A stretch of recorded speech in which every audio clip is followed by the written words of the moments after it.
자, 이게 이항분포예요. 이항분포고요. 자, 이제 두 번째 또 많이 쓰는 분포 중에 포화성 분포라는 게 있습니다. 자, 얘는 뭐냐면 얘가 대기 행렬 모형인데요. 이렇게 돼 있습니다.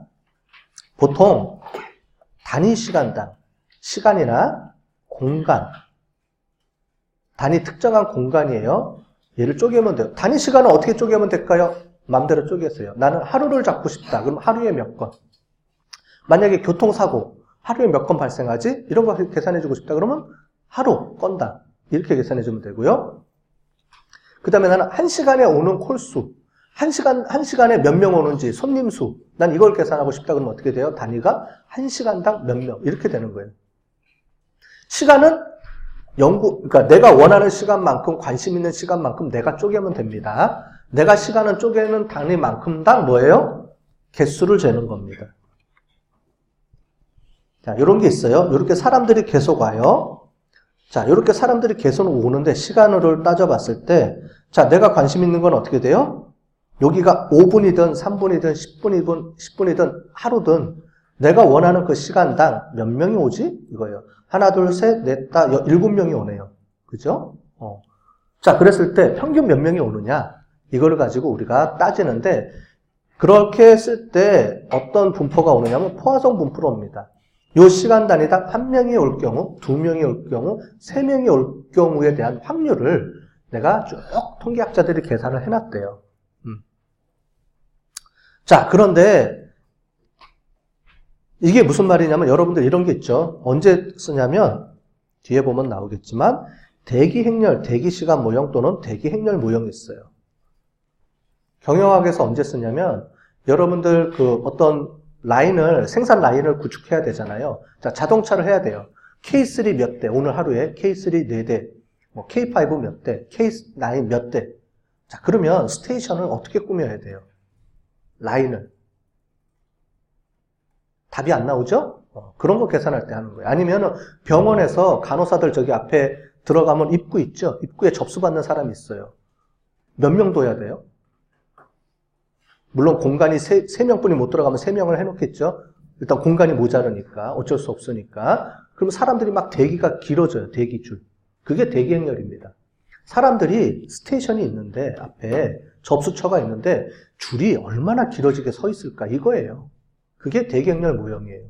그걸 계산하려고 그러면 어떻게 돼요? 시간당 몇 명이 오는지를 체크해야 되겠죠? 그게 포화성 분포입니다.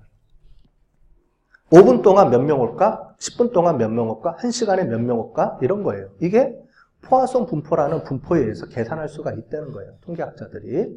우리는 당연히 이런 문제가 있으면 포화성 분포를 써야 되는구나.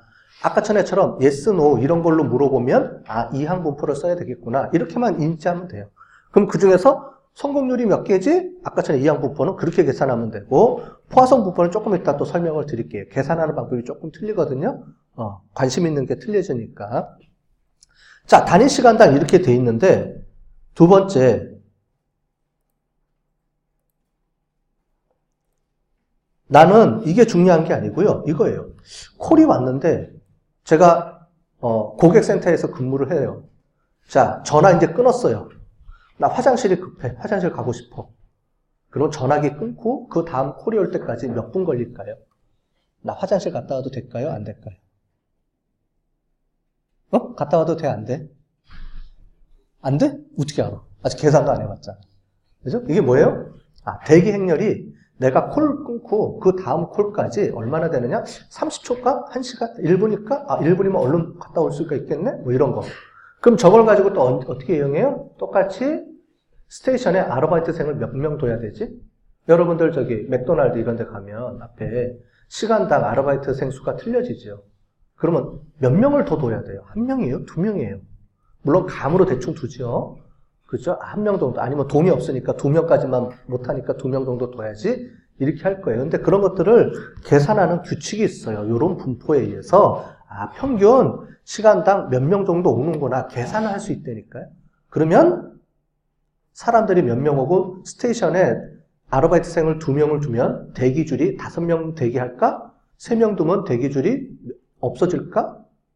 이런 걸 계산해 주는 거예요. 경영학에서 무지 많이 있습니다, 이게. 여러분들이 앞으로 경영학 여러 가지 공부를 하게 되면 무지 많이 써요. 대기행렬 모형 이런 것들을. 잘 보셔야 돼요. 자, 그런 겁니다. 자, 그러면 이거를 어떻게 이용하는지. 자, 그런데 지수하고 포화성 분포는 반대예요. 자, 뭐냐면 5분 동안에 7콜이 왔다? 10분에 5콜이 왔어요. 이걸 10분이라고 합시다. 10분에 전화가 5번 왔어요. 그러면 전화 하나가 올 동안 거리는 어떻게 되죠? 10분에 5콜. 한 콜당 몇 분이에요? 2분이잖아. 2분 5개 해야 10분이 되잖아요. 그죠? 콜당 몇 분이에요? 2분이죠. 그러면 잘 봤더니 어떻게 돼요? 여기네. 역수네. 그죠? 그래서 지수분포의 반대가 포화성 분포고요. 포화성 분포의 반대가 지수분포예요. 근데 포화성 분포는 한 건이라고 계산해 줘야 되기 때문에 얘는 이항 분포라, 이산 확률 분포라고 얘기를 하고요. 지수 분포는 시간이니까 시간은 연속적이죠? 얘는 그래서 연속 분포예요. 그런데 왜 여기다 같이 넣어놨느냐? 따로 배우니까 이게 연결됐는지를 사람들이 모르더라고요. 학생들이. 왜냐면 포화성 분포랑 지수 분포랑은 같은 개념이거든요. 같은 개념인데 초점을 내가 건수로 보느냐, 시간으로 보느냐, 그 개념만 틀린 거예요. 그래서 원래는 이 지수 분포는 뒤에 가면 연속 확률 분포에다 넣어서 가르쳐줘야 되는데 그렇게 안 하고 여기다가 그냥 같이 넣은 겁니다. 원래는 지수 분포는 연속 확률 분포예요. 시간의 관점이니까. 근데 같이 배워야 돼요. 같은 개념이니까 같이 배워야 됩니다. 자, 그래서 포화성 분포의 식입니다. 여기 보면 평균 몇 건 오느냐. 자, 우리 회사는 내가 고객센터 근무하는데 우리 고객센터에는 평균 5분에 1.5콜이 와. 평균 5분 동안에 전화가 한 건, 그러니까 1개 반 와. 평균이에요, 평균. 그랬을 때 그러면 2번 올 확률은, 아니면 한 번만 올 확률은, 콜이 막 갑자기 10개 올 확률은, 내가 사람을 어떻게 배치해야 되지? 몇 명을? 이게 고민되죠? 이제 이걸 보고 사람을 몇 명 배치할지를 결정을 해야 되는 겁니다. 그럴 때 쓰는 게 요거예요. 확률 이렇게 나오죠? 야, 아까 전에 봤던 이항분포랑 비슷하죠? 뭐 여러 가지 또 자연 이구도 나오고요. 수학 시간에 얼뜻 배운 보긴 한 것 같은데, 그죠? 무조건 어렵죠? 그러니까 얘도 어떻게 계산해 주느냐? 이렇게 계산 안 하고요. 그냥 쓰면 됩니다. 단 여기는 중요한 개념이 있어요. 람다. 사람 모양 거꾸로 생겨놓은 거 있죠? 요거. 요 이름만 여러분들 꼭 알아두셔야 돼요. 요 이름이 뭐냐? 람다예요. 람다. 아까 전에 우리 파이라고 했죠? 파이. 얘는 람다라고 부릅니다. 자, 람다고요. 그렇게 해서 어떻게 계산해 주느냐 한번 볼게요. 서비스 센터에 5분 동안에 평균 1.5의 전화가 와요. 5분 동안에 1.5회가 평균 오는데 혹시 2회 전화가 올 확률은 얼마나 되지? 아니면 2회 이상 올 전화 확률은 얼마나 되지? 또는 2회 미만 확률은 어떻게 되지? 하면 이렇게 요 공식에 의해서, 아까 전에 포화성 분포 공식에 의해서 통계학자들이 다 이렇게 계산을 해놨어요. 자, 그래서 요걸 보고 이렇게 계산만 하면 됩니다. 자, 그런데 이게 5분의 1.5인지 5분의 2회인지 평균 이게 계속 바뀌잖아요. 그래서 통계학자들이 이걸 어떻게 해놨느냐? 이렇게 또 정리를 해놨습니다. 아까 전에처럼 포화성 분포표라고 해서 이런 표를 가지고 몇 건일 때 평균 몇 건이 오는데 아까 전에 우리가 본 건 이거죠. 평균 5분 동안에 1.5.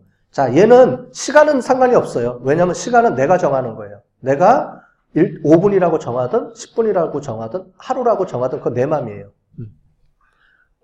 무슨 말인지 알죠? 그렇게 정해놓고 내가 들어가는 겁니다. 그랬을 때 몇 콜이 오는지를 여기다 확률로 적어놨어요. 그럼 어떻게 돼요? 여기 2회 전화 받을 확률은 어떻게 돼요? 이렇게 되겠죠. 여기 이렇게 계산을 해주면 됩니다. 자, 이게 포화성 분포의 순간 확률이고요. 얘는 누적 확률이에요. 자, 그런데 우리가 보통 전화 콜수할 때는 몇 획 이상, 평균 1.5에 온다. 그러면 2건 이상 올 경우, 2건 미만 올 경우 이렇게 우리가 보통 누적으로 많이 계산을 하죠. 그렇게 해서 누적 확률 분포 형식으로 많이 계산이 되기 때문에 이런 형식으로 우리가 계산하게 되는 겁니다.